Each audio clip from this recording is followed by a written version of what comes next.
All right, everybody, welcome to another edition of the Leadership Blend with your host, Ricardo D. Rice. I should have said the Leadership Blend television show with your host, Ricardo D. Rice. And today we're taking a look at the homeless. Atlanta, particularly because I lived in South Carolina and Atlanta, but I can definitely speak about Atlanta, has really had a homeless problem. And I think COVID has either shifted that to make it slightly better, which I don't think, or slightly worse. But I'm not the expert, but you know what I do? I go get an expert. So today I have one of my very good friends. She's no stranger to the Leadership Blend brand, Mrs. Erica Wright. How you doing today? I am wonderful. Thank you so much for having me. No problem. We wasted 30 minutes because we were laughing and catching up. So, you know, we've been a little behind. We're going to make this thing work today. Okay. So for those that don't know, tell everybody about you, a little bit about your background. My name is Erica Wright, and I'm the founder of You First Inc. We are based right here in the city of Atlanta. We've been doing the work in the community for now about 6 years. We provide health and hygiene items for the homeless community, clothing, shoes, food, you name it, we do it. All right, so she just did this, and I told her that sounds very modest. So it's more than that. Like this lady takes this stuff that is donated to an organization and makes little bags that have washcloths, toothbrushes, toothpaste, all the stuff you see in a counter in a hotel. They take all that stuff, put it in individual bags, and go into the community herself and distribute these bags. It's absolutely amazing. I went with you once or twice, and just to see you do it and the conversations that you have with these individuals. Because that day we were at some park, and they were, and it wasn't young people. The people that were at that park that day were older people, like Well, you 70? know, I always say homelessness doesn't have a face. It's not about your background. It's not about your political belief. It is an experience of something that happens to people. Yeah, it was. I think the guy that you had wanted to have a conversation with you was saying that he was I think that person chose to be home. He's like, he has kids, but he doesn't want to live with them, and he'd rather be out. And he had about 70. I think he said he had a major surgery or something. He had an aneurysm. That's what he said. Yeah, and he didn't know. He was walking across the street, and he fell out. People thought he was drunk, and once he got to the hospital, he had a brain aneurysm. Yeah. Yeah, I think it was him. There was another older lady who was sweeping the sidewalk. Like it was her house. So everybody have their own. I call it. Whatever your it is, whether it's mental, lack of finances, lack of education, no job, whatever your experience is, that your transition, what happens to you is an experience of being homeless. And so for us, we feel like that we need to provide, we have to give compassion and love and empathy, because this is the doorway sometimes to people getting off of the streets. That's that initial beginning, that conversation, good morning, how are you? And so oftentimes as individuals who have good days, that's the beginning of your conversation that could lead to something else. And so that's what we try to do. We try to take these items to the streets to let people know that they're not forgotten, that we think about them, we love them, we want them to be encouraged to know that we're along the process with them. And so once we able to give them the simple necessities of life, that's what I like to call it, then we can start the conversation to, how did you get here? Is there anything that we can do to help you? Some people are in transition from other states. And so maybe they need to get back home. They just need a bus ticket or call a family member or something like that. And so it's just an avenue to going into their environment, into their community, and to be able to do the work from the outside in. So I think, last year we were working on a documentary, which is why we were with you. And I know last year the issue was nighttime where they sleep. Because during the daytimes we were talking, and we actually looked at the shelter times, a lot of them close before they get into night. And I remember you saying something about one of the major ones that closed down. So how is that looking now? So from my experience in Atlanta, we do not have what we call a operational day shelter, or what I'll say public shelter, that anyone who needs to go to this place for whatever your reason is. Maybe you don't have an ID. Maybe you've been in a domestic situation, a violent situation, and you just need to go somewhere to get a shower, a cot, a meal, and then to process your next move. And so what we have right now in the city of Atlanta is a lot of private owned shelters, so that if they're packed to capacity, and now with COVID, if they have so many cases, or whatever they decide to do or not do, then the people who are experiencing homelessness have to abide by whatever goes on in that particular sector of a shelter. All right, hold that thought. Okay. So we're going to take a break really quickly, and when we come back, we're going to get more into this and other stuff about the homeless on the Leadership Blend television show with your host, Ricardo D. Rice.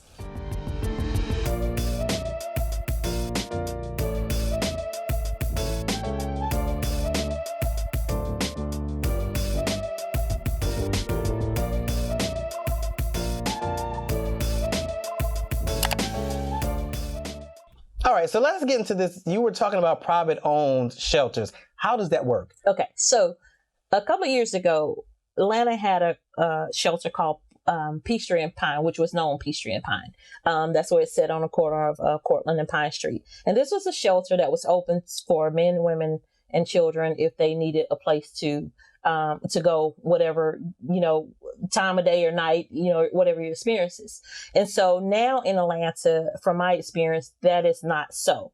Most of the shelters that we come in contact with are privately ran. So this means that if they're full and they can't take any more people, or if they are only designated for men or women. And so there are not a lot of shelters in Atlanta that have a structure for families. So now with COVID, you're having a lot of people who are losing their homes, who are not able to find adequate resources for a place to stay. And so if you are a family, where do you go? If you are a male who have multiple children, different gender, where do you go? So most of the shelters are almost designed for either or. So if you're female, there's shelters for women and children. If you are male, there are shelters for men. Some shelters charge. A lot of people don't know that. So a lot of our friends that are experiencing homelessness who ask for more money when you see them with the sign, a lot of them are asking for change so that they can go into a shelter that may charge $6, $10, $60 a month, whatever the fee is. And then you have shelters that are designed to say, hey, we only open our doors at 4:00 and you have to be in by a certain time. So if you have a job and you're off at 9 or 10 o'clock without special permission, you may not be able to enter that shelter. So a lot of people choose to sleep without walls because they just can't, perform to what is asked of them with those particular shelters ran like that. That sounds horrific. Like I try not to show the look on my face, but that sounds horrific. Yeah. So are you seeing a lot of families on the streets? Like I drove to downtown and I was going, because I live up I-20, and the bridge, all I see now is tents and stuff. I'm like, so how does that work? Because I know the city doesn't like for them to be out there. So I know periodically they'll sweep. Well, there are a lot of sweeps that happen with any city, not just Atlanta. It's an eyesore. People don't want to see this. People are paying their taxes, and that's one of the things that they complain about. And so I've seen a lot of encampments that have been moved since we started during the pandemic and before. You would go and you may see 4 tents. You may come back 2 weeks later and they've, been moved. And it's understandable why. I just think that if we had more shelters open for people to be able to have a place to go, but not all people you're going to see living in tents. You see a lot of people who sleep in their cars. There are a lot of people who are sleeping in breezeways. So now that the pandemic has hit, why the city was shut down, a lot of people are it's visible now. So you can drive downtown and see people just kind of laid out in the middle of the street. And that came because at the end of the day, nobody's going to work. Nobody's throwing their lunch in the trash or their dinner. So being homeless, experiencing homelessness right now in Atlanta is tough because, even a person who would just go through the trash can and get a bottle of water is not having that luck. I never even thought about that. Like that it's a cycle. So it really is a cycle. It is a cycle. Wow. So now that the city's back open, technically, how are they dealing with the homeless? Because like you said, they kind of gotten used to the city kind of being closed. So how are they dealing with it now? Are they trying to get them off again? They have, I know from my experience of dealing with Partners for Home, it's one of the core groups that lead Atlanta homeless division. So their responsibility is to make sure that they're testing, making sure that the other shelters have the adequate supplies that they need. Because even with that, shelters, during the pandemic, everyone's asking for funding because now we have to make sure that our homeless are clean. So providing showers, a cot, a meal, making sure that they have hand sanitizers, masks, all of those things, and being tested for COVID. And so that is like a big balloon. And it's hard for, I think, one corporation to kind of digest. I would love to see, where people like us, boots on the ground, are able to sit in more of the conversations had. Because sometimes you can make decisions from top down, but if you're on the ground and you're making the decisions, if you're seeing things in action, you may be able to meet in the middle to say, hey, this is what we're noticing. This is what we're seeing more of. And how can we be of assistance to help? Are they having conversations about the homeless? You give me that look. There are always conversations being had, I'm just being honest. And doing this work for 6 years, it becomes difficult at times because we want to do so much more, right? But it's all about funding. It's all about sometimes who you know. And sometimes, you can just kind of get lost in the shuffle. Hold that thought. Now, hold that thought. When we come back, we're going to expound on that thought. Okay. So everybody stick around the Leadership Blend television show with your host, Ricardo D. Rice.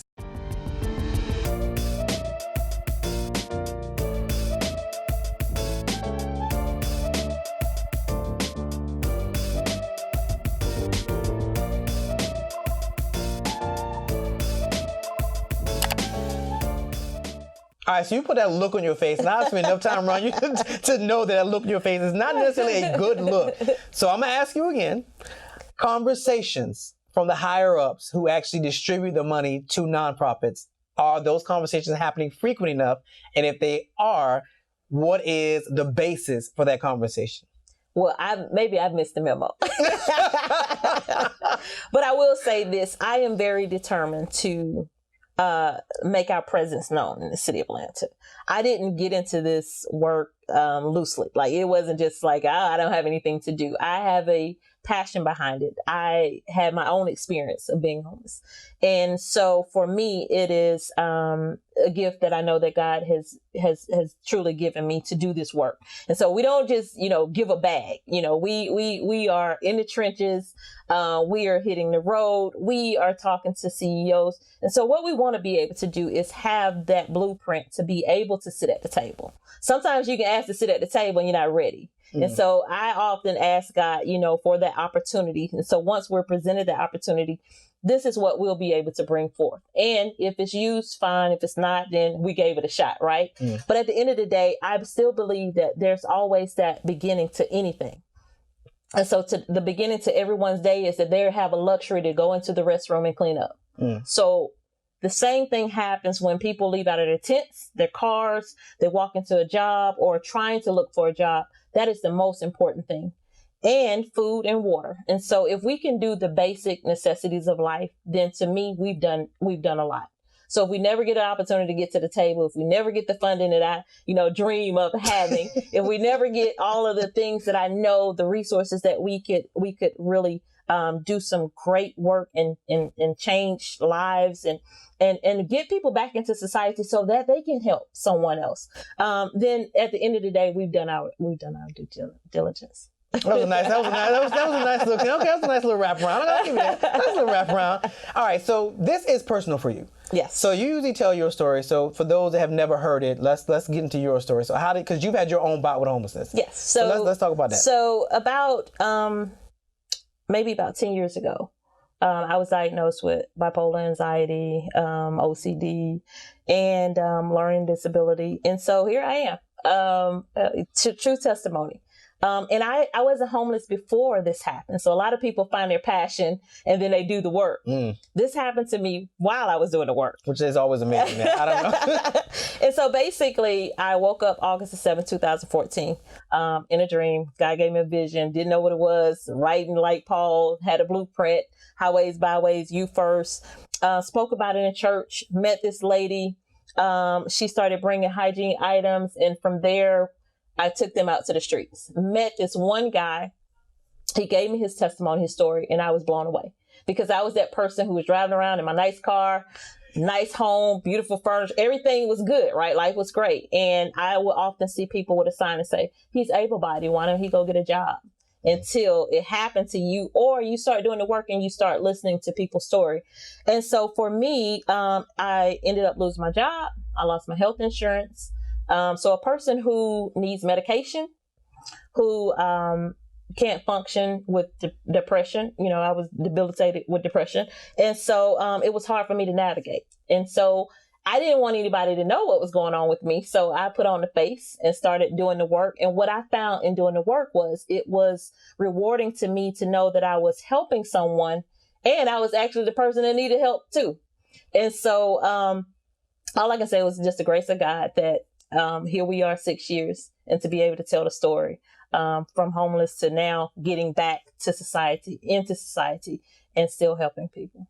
Is mental health something you see a lot of? Because I think that's been the stigma, that the people that are on the streets all have mental health issues, and that's why they're homeless.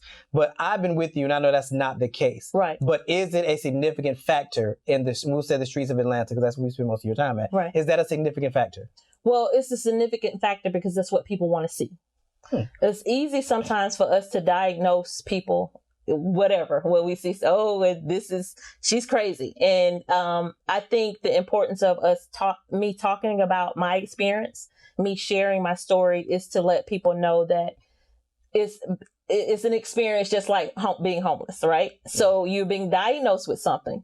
When you can eat properly, you take your medication, you have good therapy, you can be, functional. And so I think what's important is that we look in society when we see people who are out on the streets who may be talking to themselves or look like they have some mental illness. What we need to start doing is figuring out, how do we make that approach? How do we actually get people off the streets? Because in Atlanta, you cannot just walk up to people and have them committed. So, and that's been one of the biggest problems. So when you see people on the streets, even if they had one experience one night, and they haven't been diagnosed with anything, they're going to have some trauma. Because usually that's what happens with mental illness. There's some trauma that has happened in your life at some point to make you have some triggers. And so at the end of the day, we have to look at wraparound services. How do we approach people who are out on the streets? How do we have that connection with them that they will be vulnerable enough to open up to share their experience, so that we can get them the help that they need. All right, hold that thought, because I want to talk about wraparound services, because a lot of people don't know what that means. Right. So we're going to take a break, and we're going to come back with our final segment with our guest, Erica Wright, on the Leadership Blend television show with your host, Ricardo D. Rice.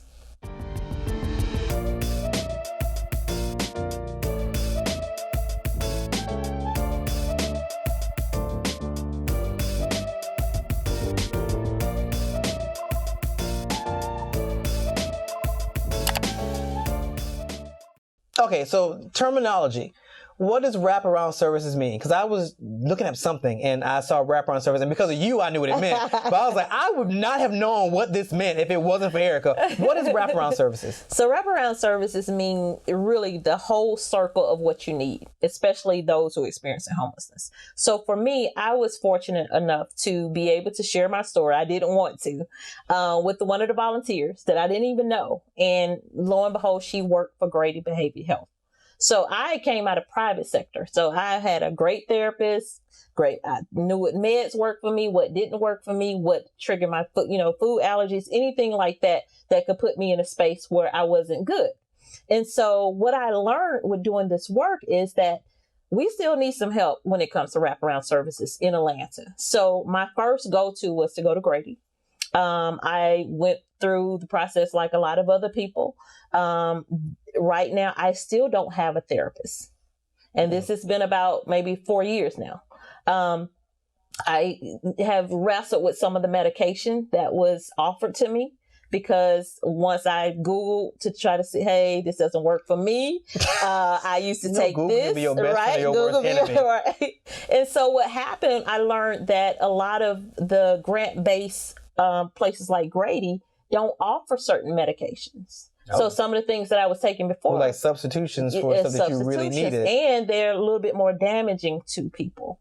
Oh. And so I was able to speak up for myself and say, I'm not taking that. Okay. And so what about the people who can't say that? And so when we talk about wraparound services, it's just about, hey, even in your community where you're living now, Erica, do you have a store that has adequate, great produce? And so that's the conversation that we need to start having when we start talking about from the top to the middle to the bottom. Because when you can have all of those things, you can be successful to getting back out into society and being successful at it.